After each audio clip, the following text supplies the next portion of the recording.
Welcome to Grace's kitchen. ಇವತ್ತು brinjal kebab ಮಾಡೋಣ. ಇದು ಹೇಗೆ ಮಾಡೋದು ನೋಡೋಣ. ಬ್ರಿಂಜಾಲ್ ಕಬಾಬ್ ಮಾಡ್ತಾ ಇದ್ದೀನಿ. ಈಗ ದೊಡ್ಡ ಒಂದು ಬ್ರಿಂಜಾಲ್ ತಗೊಂಡಿದ್ದೀನಿ. ಇದನ್ನ ತೊಳೆದಿದ್ದೀನಿ. ಇದನ್ನ ಸ್ಲೇಸ್ ಮಾಡ್ಕೊಳ್ತಾ ಇದ್ದೀನಿ. ಮೊದಲಿಗೆ ಈ ತೊಟ್ಟನ್ನ ಕಟ್ ಮಾಡಿಬಿಡೋಣ. ಈಗ ಇದನ್ನ ಸ್ಲೈಸ್ ಮಾಡೋಣ.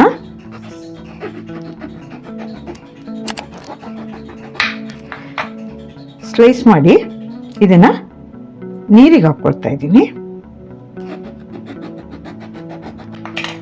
ನೋಡಿ ಎಷ್ಟು ತೆಳುವಾಗಿ ಮಾಡ್ಕೋಬೇಕು. ಈ ಬ್ರಿಂಜಾಲ್ ತುಂಬ ಟೇಸ್ಟಾಗಿರುತ್ತೆ ಮತ್ತು ಮಾಡೋದಕ್ಕೆ ಈಸಿ. ಇದನ್ನು ಚಿಕ್ಕವರಿಂದ ದೊಡ್ಡವ್ರ ತನಕ ಎಲ್ಲರೂ ಇದನ್ನು ಇಷ್ಟಪಟ್ಟು ತಿಂತಾರೆ. ಈಗ ಇದನ್ನು ಒಂದು 5 ಮಿನಿಟ್ಸ್ ಇದನ್ನ ಬೇಯಿಸ್ಕೊಳ್ತಾ ಇದ್ದೀನಿ.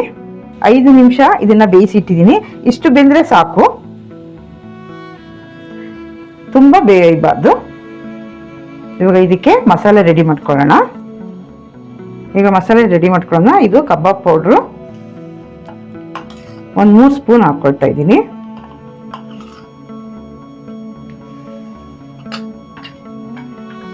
ಅಚ್ಚ ಖಾರ ಪುಡಿ 1 ಸ್ಪೂನ್ ಹಾಕೋತಾ ಇದ್ದೀನಿ. ಉಪ್ಪು ಸ್ವಲ್ಪ, ಅರಿಶಿನ ಪುಡಿ ಸ್ವಲ್ಪ.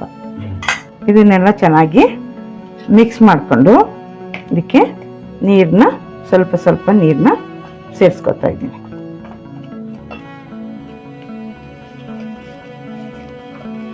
ಈಗ ಸ್ವಲ್ಪ ಬೇಯಿಸಿಟ್ಟಿರೋಂಥ ಈ ಬ್ರಿಂಜಾಲ್ಗೆ ಈ ಮಸಾಲೆನ ಹಚ್ಚೋಣ. ಇದೇ ರೀತಿ ಎರಡೂ ಕಡೆ ಹಚ್ಕೊಳ್ಳೋಣ.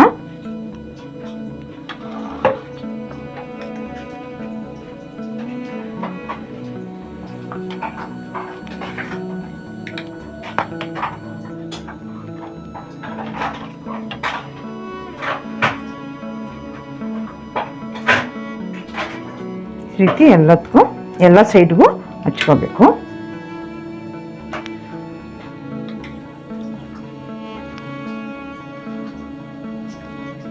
ಇದು ಊಟದ ಜೊತೆ ನೆಂಚ್ಕೊಳ್ಳೋಕ್ಕೆ ಚೆನ್ನಾಗಿರುತ್ತೆ. ಸೊ ಇದು ಸೈಡ್ ಡಿಶ್.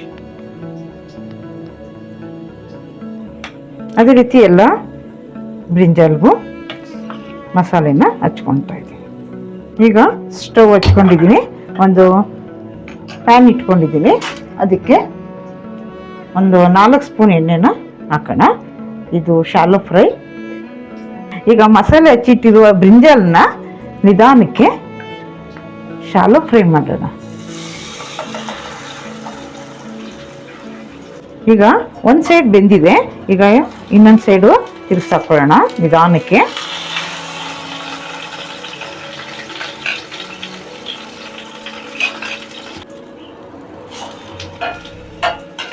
ಈಗ ಬೆಂದಿದೆ. ಇದನ್ನ ಸರ್ವಿಂಗ್ ಪ್ಲೇಟಿಗೆ ಟ್ರಾನ್ಸ್ಫರ್ ಮಾಡ್ಕೋತೀನಿ. ಇದೇ ರೀತಿ ಕಟ್ ಮಾಡಿ ಇಟ್ಟಿರುವಂಥ ಎಲ್ಲ ಮಸಾಲೆ ಹಚ್ಚಿಟ್ಟಿರುವಂಥ ಎಲ್ಲ ಬ್ರಿಂಜಾಲ್ನ ಫ್ರೈ ಮಾಡ್ಕೊತೀನಿ.